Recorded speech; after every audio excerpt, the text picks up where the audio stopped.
Bollywood heroine Sreeleela మరో అరుదైన గౌరవాన్ని దక్కించుకున్నారు. కేవలం వెండితెరపై నటిగా కాకుండా నిజ జీవితంలో వైద్యురాలుగా తన కళను సాకారం చేసుకున్నారు.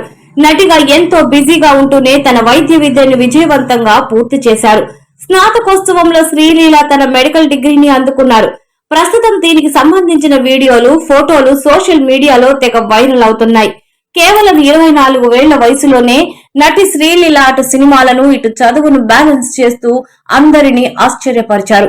గ్రాడ్యుయేషన్ గౌను ధరించి వేదికపై వెళ్లి డిగ్రీ పట్ట అందుకున్నప్పుడు శ్రీలీల ముఖంలో కనిపించిన చిరునవ్వు అభిమానులను ఆకట్టుకుంటుంది. గత 9 ఏళ్లుగా సినీ ఇండస్ట్రీలో ఉన్న డాక్టర్ కావాలనే తన లక్ష్యాన్ని శ్రీలీల ఏమాత్రం విస్మరించలేదు. శ్రీలీల గురించి చాలా మందికి తెలియని మరో గొప్ప విషయం ఏంటంటే ఆమె 3 దివ్యాంగులైన ఆడపిల్లలను దత్తత తీసుకున్నారు.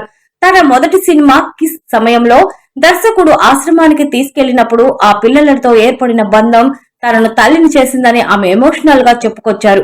శ్రీలీల త్వరలోనే కార్తిక్ ఆర్యన్ సరసన అనురాగ్ బసు దర్శకత్వంలో బాలీవుడ్ ఎంట్రీ ఇవ్వబోతున్నారు. టాలీవుడ్ లో పవన్ కళ్యాణ్ సరసన నటించిన ఉస్తాద్ భగత్ సింగ్ మార్చి 26, 2026న విడుదల కానుంది. వీటితో పాటు ధనుష్ తో నటిస్తున్న D55 చిత్రంలో ఆమె కీలక పాత్ర పోషిస్తున్నారు. శ్రీలీల ప్రముఖ నటిగా కోట్ల మందిని అలరిస్తూనే వైద్యురాలిగా పట్టా పొందడం విశేషం. ఫ్యాన్స్ ఆమెను బ్యూటీ విత్ బ్రెయిన్ అంటూ ప్రశంసలు కురిపిస్తున్నారు.